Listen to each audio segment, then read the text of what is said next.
Depuis plusieurs années, la majorité des habitants situés au quartier Plein-Oreti ont été marqués tour à tour par le cadastre, puis le ministère de l'Habitat.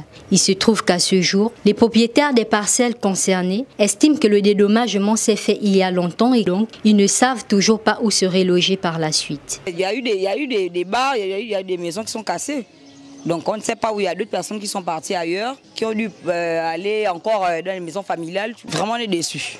Parce qu'il y a eu des promesses qui ne sont pas faites, mais depuis c'est marqué, il n'y a rien. En disant que voilà on va démolir, après ensuite on nous a promis qu'il voilà, y aura des dédommagements et tout. On va casser pour avoir d'autres appartements et tout, il n'y a rien. Ça nous dérange parce que bon, on va casser le quartier. Il y a d'autres qui ont déjà vendu même les concessions. Donc on ne comprend même pas, il y a certaines personnes qui ne seront pas dédommagées. On ne sait pas d'où les gens vont aller, on ne sait pas. En effet, la ruse de certains propriétaires a été si développée qu'ils auraient vendu des parcelles à des personnes dans le besoin, malgré le fait qu'ils avaient déjà été dédommagés. Une situation qui traduit la détresse de ces derniers, quand on sait que sous peu, ils seront déguerpis. On donne des dommages aussi.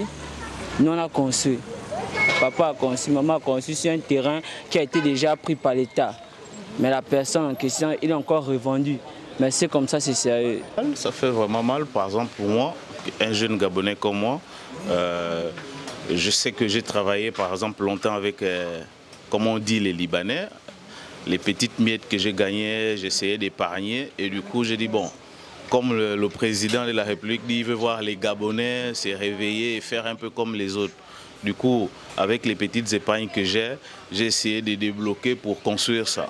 Cette zone, située dans le premier arrondissement de la commune de Libreville, n'est pas la seule dans le cas décrit ici. Plusieurs questions se posent donc.